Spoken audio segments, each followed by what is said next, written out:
to be the chief instigator, some people might say curator, of the seating assignment exhibition. As an artist, what made you want to put on an exhibition? Because it's a real different set of skills. Mm-hmm. It was not necessarily a conscious decision like you think it might have been. It was sort of just a snowball effect of what happened from that first time that I visited the chair library. And my initial thought about the chair library was what an amazing resource it is for the students. And I got to see a group of students come into the chair library and use it. So they're turning over chairs and they're sitting in them and they're talking about them and they're doing some sketches. And so it was this really vibrant activity that's going on. That also got me thinking about the students that we met in Dr. Otero's design program. And I just was looking at their faces and thinking about the way that it's hard to see yourself progressing in a field when you don't see your own self represented there.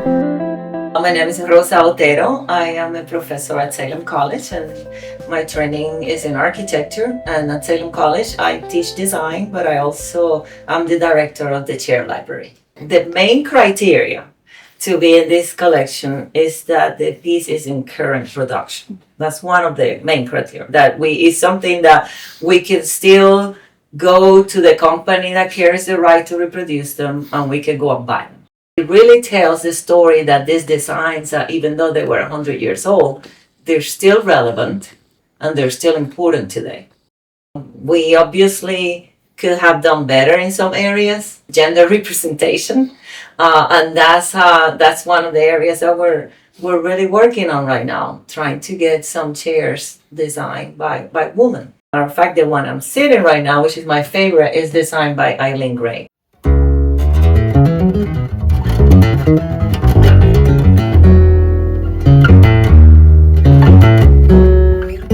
How did you choose the artist for this exhibition? Some of the artists have been folks that I have gotten to interact with on my journey. So I've met them through workshops, or I've seen presentations that they've made, or I've listened to their Why Make episodes. And others have just been some that I have seen their work as of a woman in woodworking. Did you give them any marching orders? Did you give them any direction in how they were to create their chairs? Well, most of the chairs were already created before the exhibition. There are a few that were created for the exhibitions, but to answer your questions, there were absolutely no marching orders given to them. So everybody in the show is also an educator, and that was an element of this show? Correct. As stated in the name of it. Why was that important? Because of the missions of Sawtooth and Salem College, it became really important that we wanted folks who were going to maybe be interested in interacting with the students on some level. And the artist educator piece just seemed to really this dovetail.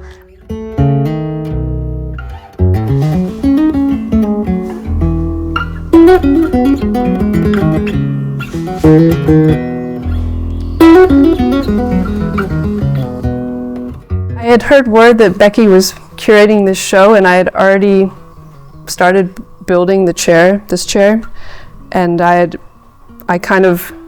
spent all of last year doing large-scale commissions for other people and was sort of feeling like a slave to other people's ideas, and had been dreaming and doodling of this chair for more than a year, and was finally giving myself some freedom of time and energy to finally build the chair.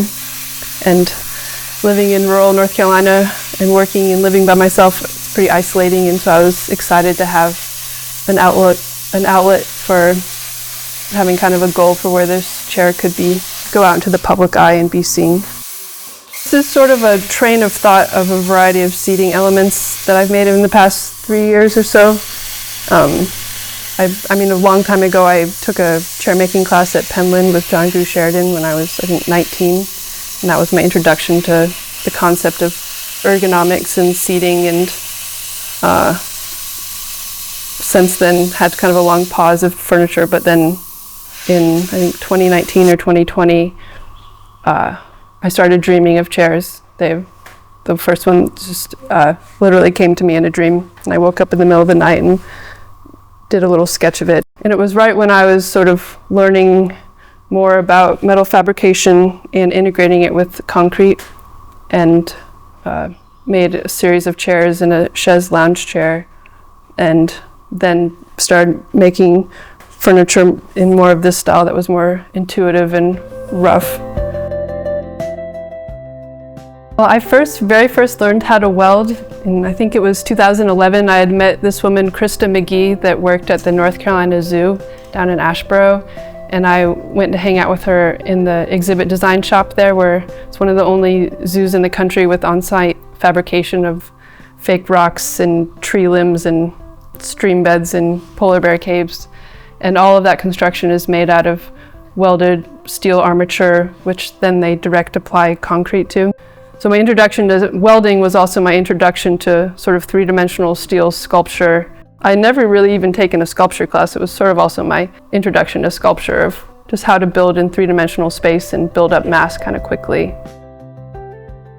This chair is the accumulation of me learning how to do a lot of things, and I don't have any, I've never been formally trained in really woodworking or metalworking, and it's all just been self-imposed learning and self-motivated learning. It's taken me a long time and do a lot of learning by myself, and so every project I always kind of think of some new things that I want to learn how to do and practice doing, and then sort of set that up for myself.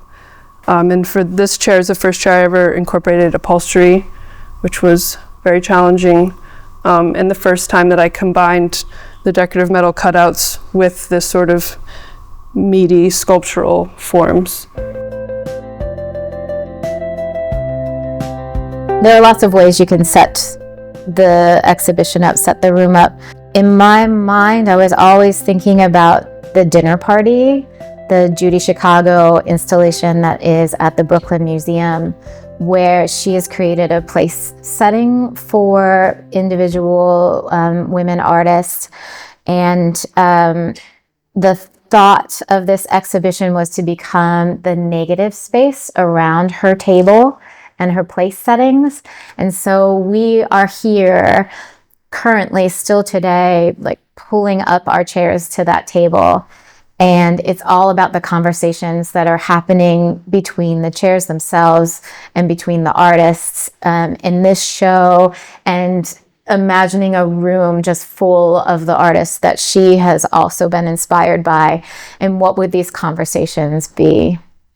The people that come and see the exhibition, I hope that just we're planting a little seed in them, not just the students, but anyone from the community that comes here, that you never know when that seed will be realized and in what form.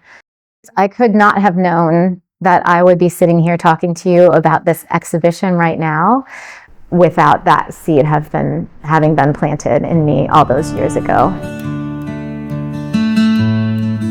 And I happened to be visiting some friends in Philly, and on my way out of the city, I remembered that exhibition, and I thought about stopping. It was kind of cold and snowy, and I just wanted to get home, but I checked it out on the map, and it was close, less than 10 minutes from my friend's place. So I decided to stop by, and on that day, I was one of the few visitors there, but I had this really reverent opportunity to take in the work of the artist represented there.